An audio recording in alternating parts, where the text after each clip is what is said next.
Buongiorno!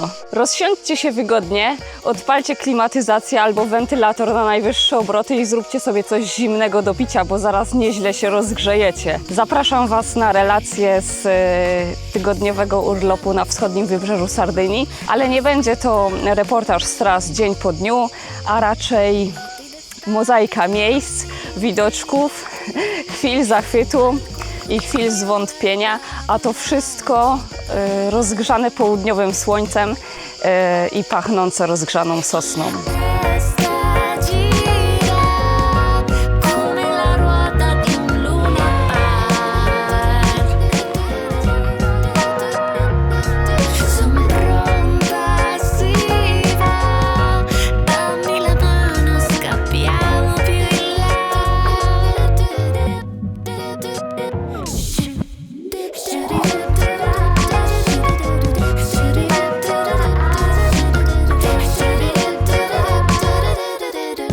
Jesteśmy mniej więcej w połowie wschodniego wybrzeża Sardynii z bazą w Tortoli.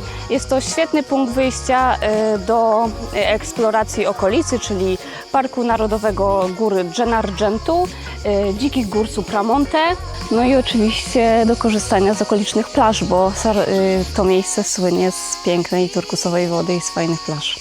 Mam nadzieję, że uda nam się to wszystko pokazać, ale też tak naprawdę nie mamy ciśnienia, nie mamy spinki, bo jesteśmy na urlopie, a naprawdę, powiem Wam, nie jest to miejsce, które można eksplorować w szybkim tempie.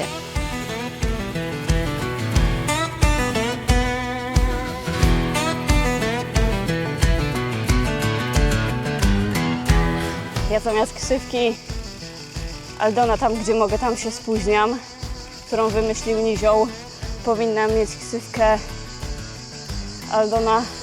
Jutro na pewno wstanę wcześniej. Jest godzina 14, 37 stopni. Ja się po prostu rozpływam. Mieliśmy wyjechać wcześniej, no ale oczywiście jak to w pierwszy dzień, wszystko na spokojnie, rekonesans. Jest tak gorąco. Woda w bidonie mi się zagotowała, no ale i tak już jej nie mam, bo wypiłam ten wrzątek. O, Max dojechał. Max też już nie ma wody.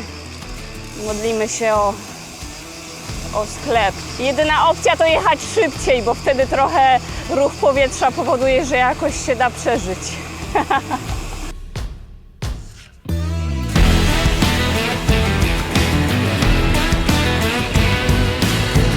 No, na razie jest gorąco bardzo. Podoba mi się. Jest bardzo pusto. Powiem szczerze, że na razie jest ciężko o tą aklimatyzację, ale myślę, że dzień, dwa i powinno być dobrze.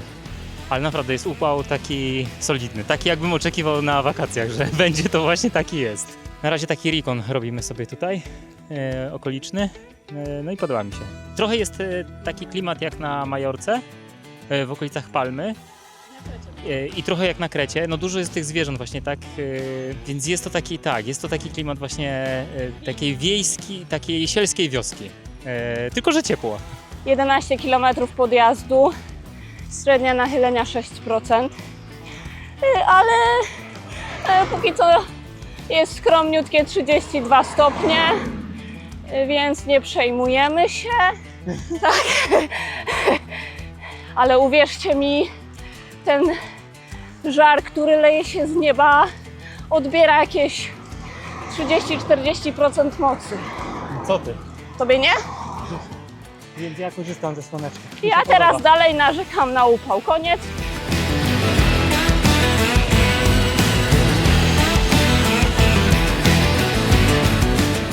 No powiedzmy szczerze, jak ja wytyczałam tę trasę, to sobie to wyobrażałam tak, że będziemy zielonym, pięknym płaskowyżem podjeżdżać wśród osiołków, bo tak miało być, z widoczkami na Zatokę Orosei.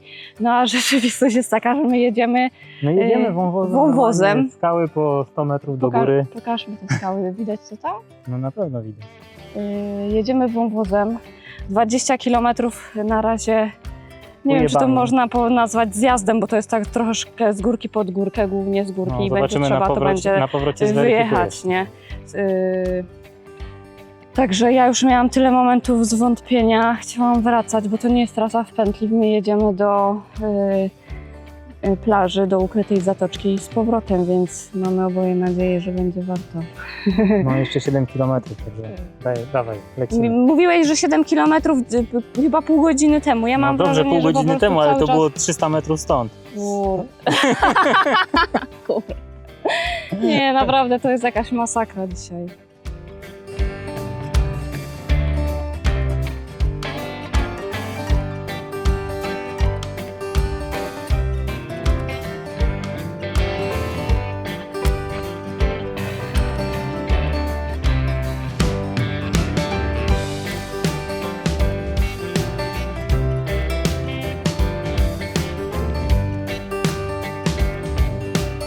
Jesteśmy w Arbatax, w bardzo charakterystycznym miejscu tej części wybrzeża Sardynii.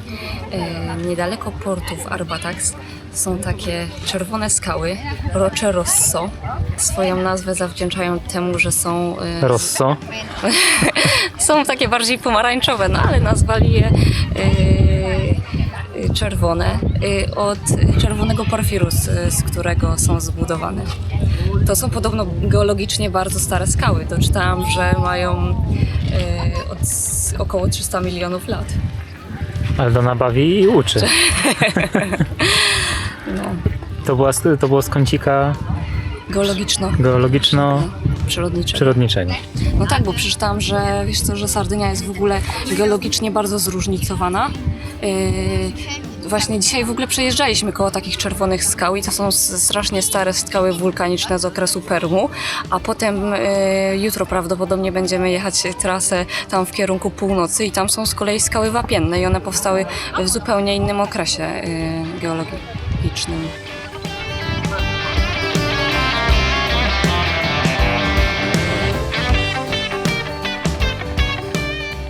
I to jest właśnie to, na co czekałam.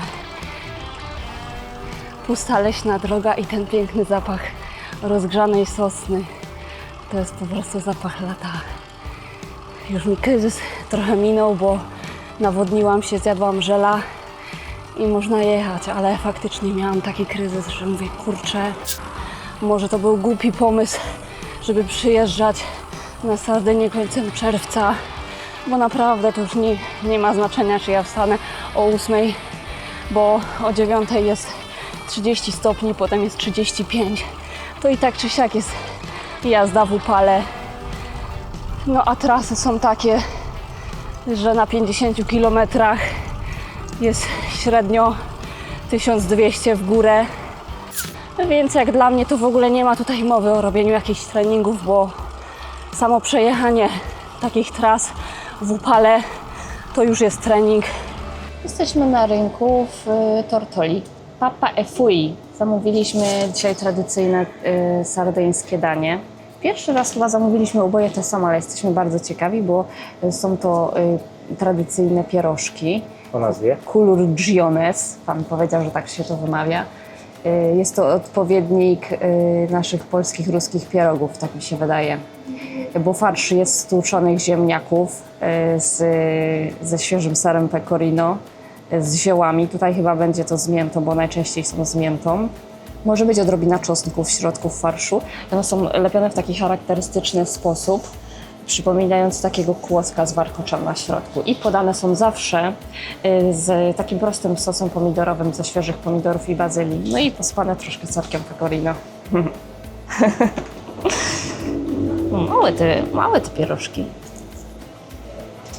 Będą smaczne. Dobre. Nie czuć na szczęście czosnku. Dobre, smakują mi. Sosik lekko kwaśny. W środku bardzo delikatne. Nie czuć tego sera mocno? Nie czuć mocno sera, nie czuć czosnku.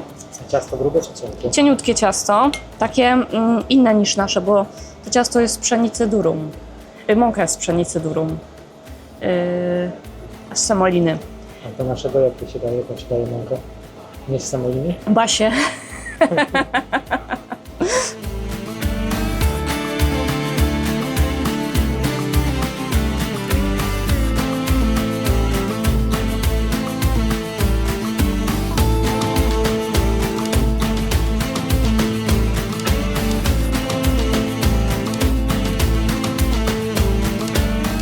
Jesteśmy już na drodze 100 zakrętów.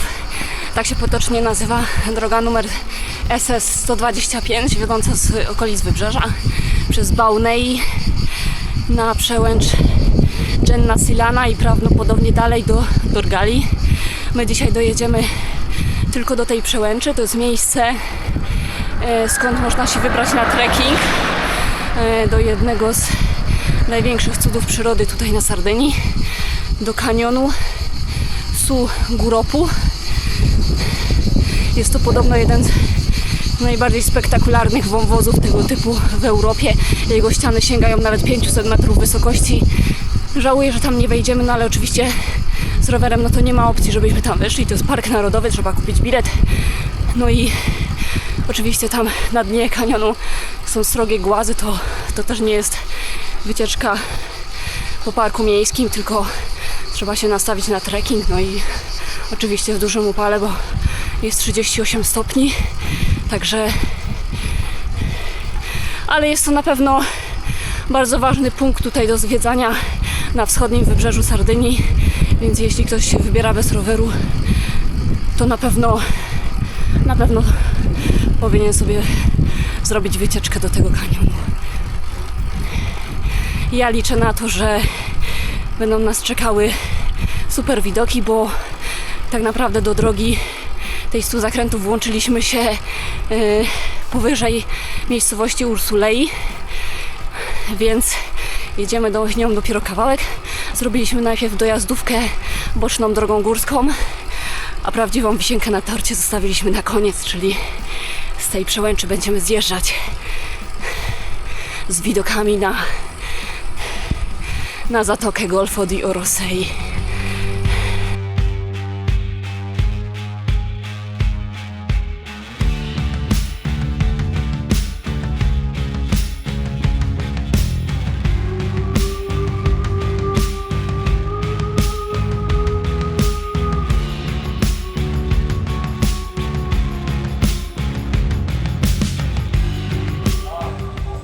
Chcieliśmy zjeść coś na słodko, ale nie było ani panna cotty, ani tiramisu, więc wzięliśmy tradycyjne deserki. Opowiadaj, co tam jest. A mówi, weźmy ricotta di capra i jogurt di capra z miodem, z orzechami, a Max nie wiedział, że to jest capra, to jest koza. Więc teraz próbuję jogurtu koziego. Zobaczymy, czy ciągnie kozą, czy nie. Nie aż tak bardzo. Masz orzeszki i miód jeszcze, tak? Tak. Orzeszki włoskie. Tak. Super. Ja mam tutaj ricotta z dżemorem. Może być.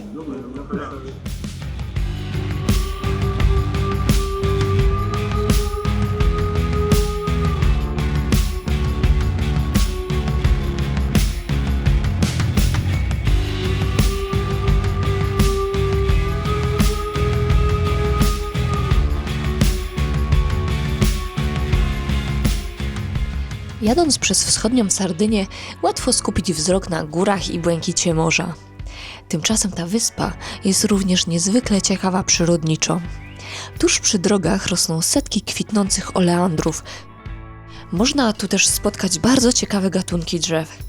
Wśród nich na przykład eukaliptusy, które właśnie widzicie. Rozpoznałam je od razu, głównie dzięki moim marzeniom o wyprawie dookoła Australii. Po drodze mijałam też bardzo dziwne drzewa z grubą, porowatą korą, których nigdy wcześniej nie widziałam. Niektóre wyglądały, jakby ktoś obrał je niemal do gołego pnia. Tylko dlatego, że bardzo doskwierał mi upał, nie zatrzymałam się, żeby nagrać te drzewa z bliska. Dopiero po powrocie odkryłam, że były to dęby korkowe. To właśnie z ich kory powstają naturalne korki do butelek, ale także torebki, portfele i różnego rodzaju rękodzieło, które można kupić w lokalnych butikach. Co ciekawe, korę zdejmuje się z drzewa co kilka lat, nie ścinając go. Dzięki temu dąb może żyć przez dziesięciolecia i wciąż dostarczać tego niezwykłego surowca. I to jest chyba kolejny dowód na to, że czasem warto podnieść wzrok z nadlicznika i po prostu rozejrzeć się wokół. Bo tak naprawdę tuż obok są rzeczy, których nie znajdziemy w żadnym przewodniku. Trzeba je tylko zauważyć. No i w końcu musiało do tego dojść. Urlop już dobiegł końca. No i pora na jakieś podsumowanie. Czy jest to gravelowy raj? No nie jest to gravelowy raj. No bo widzisz, wzięliśmy gravele, bo tak naprawdę jesteśmy pierwszy raz na Sardynii, nie wiedzieliśmy co nas czeka, więc Jak zwykle wzięliśmy gravele, żeby, żeby sobie poradzić w każdej sytuacji. No trochę tak. No dobra, a skoro nie jest to gravelowy raj, to w takim razie czy jest to szosowy raj? No to też nie Też jest nie szosowy raj. Ale na pewno dla mnie jest to raj. Czyli co? W ogóle nie brać tutaj rowerów i tylko przyjeżdżać na plażę? Nie, no aż tak to nie. Tak to nie jest takie czarno-białe. Jakbym miał powiedzieć o tych trasach, no to na pewno warto mieć rower uniwersalny, dlatego że poruszaliśmy się w zasadzie w każdym kierunku, i na północ, i na południe, i w głąb lądu. I żeby domknąć jakąś taką sensowną trasę, no to w zasadzie na każdej był jakiś element szutrowy albo po prostu gruzowy. Powiedzmy terenowy, bo Terenowy. No więc krótko mówiąc tak, nie jest to gravelowy raj, dlatego że ścieżki w górach są po prostu trudne technicznie, jest dużo gruzu. Nie jest to szosowy raj, dlatego że znowu te drogi w górach też nie są jakieś fantastycznej jakości. Zdarzają się oczywiście asfalciki super premium, ale tylko zdarzają się. tylko te właśnie, dokładnie, zdarzają się, więc nie jest to jakaś norma. Więc warto wziąć tutaj gravela, żeby po prostu sobie urozmaicić te trasy i móc je domknąć w taki sposób, żeby to miało po prostu sens i jakąś logikę. No to powiedzmy szczerze, no albo są tutaj takie, przeważają średniej jakości asfalty, albo po prostu no srogi gruz i tyle. No tak, ale jakby treningowo i jakby pod względem terenu, no to jest super, nie? Bo podjazdy są właśnie długie, równe i tutaj no można potrenować na pewno. Zresztą wybrałaś też taką lokalizację, gdzie mamy relatywnie blisko w góry. I Tak. w ogóle tutaj to jest ta najwyższa. Dobra baza na pewno moim zdaniem i to no i do plażowania i do zwiedzania, No to o plażowaniu to co zaraz opowiem. to ty się wypowiedz. Ja jeszcze tak, na pewno kącik kulinarny Aldony, no to warto wspomnieć o jedzeniu. Na pewno jest to miejsce dla fanów kuchni śródziemnomorskiej. No bo i jesteśmy we Włoszech, to... No wiadomo, no.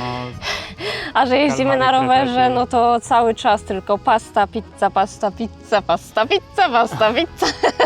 No bo kto nam to zabroni? Pasty pizzy nie aż tak dużo było właśnie. No dobra, no to ja Może tylko pasty było. pasta i basta.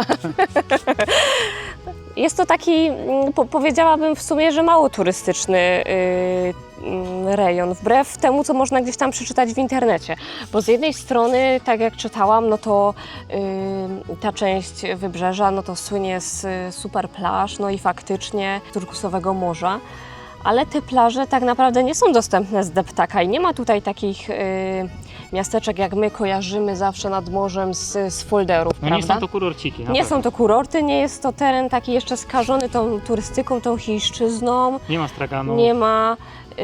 Architektura tych miasteczek też to nie jest taka architektura, jaką znamy z na przykład z Chorwacji, czy z Chorwacji, takiej czy nawet północnej, z północnych Włoch. Tak, no, Raczej to są takie, kontynentalnych. tak, takie osady, bym powiedziała, albo rybackie, albo takie, no takie miasteczka pasterskie tutaj w górach. To są małe miasta, Tak. nie? Jakiś tam jeden sklep. Albo takie miasteczka przyklejone w ogóle do skały gdzieś w w głąb głębi gór. lądu. Tak, albo właśnie takie jakby rybackie osady z portami. Nie wiem, czy tutaj w tym Arbataks to jest stocznia, czy chyba stocznia taka Tak, większa. No to port. jest takie większe. No dobra, w Tortoli chyba była jedna dyskoteka. Nie byliśmy, Nie byliśmy tam. ale No. było wesołe miasteczko za to. Tak. Że nie, no ogólnie to miejsce jako baza wypadowa jest spoko, Wydaje można mi się- zeksplorować w każdym kierunku. Tak, sportowo super. Wydaje mi się, że nie jest to teren na urlop z dziećmi. No też samo to, że dostęp do tych najładniejszych plaż albo od strony morza wyłącznie, czyli można tam po prostu popłynąć, a jak ktoś by chciał tam dojść, no to musi się przedzierać przez...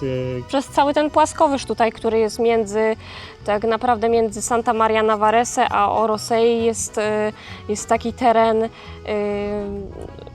klifowy i tam są najładniejsze plaże, ale one są dostępne tylko od strony morza.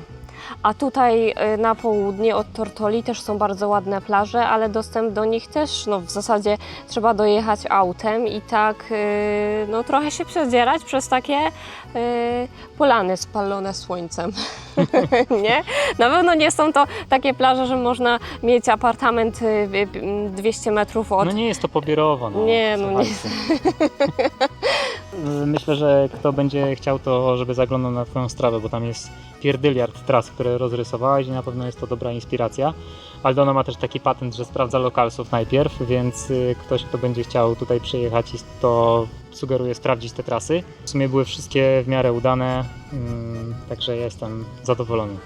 Na pewno tu jeszcze wrócimy. Myślę, że na północną część, czyli do Zatoki Orosei, być może do Orosei. Myślę, że stamtąd też będzie fajna baza do eksploracji tych gór, ale właśnie od drugiej strony. No, pisze się na to. No to mamy plan. Dajcie znać też w komentarzach, bo może ktoś właśnie z Was albo był tutaj, albo ma zeksplorowaną tą część właśnie bardziej na północ. Albo w ogóle Sardynię. Na pewno się tu wybieramy, więc, Tak. więc może też się zainspirujemy czymś, także dawajcie znać w komentarzach. Może okolice Olbi albo okolice Alghero. Czy to są dobre tereny do jazdy? Chętnie skorzystamy z polecajek. Super. No i gastronomicznych oczywiście. I jeszcze przyrodniczych. Oczywiście. Ciao! Dzięki za dzisiaj. Ciao! Dzięki! Grazie!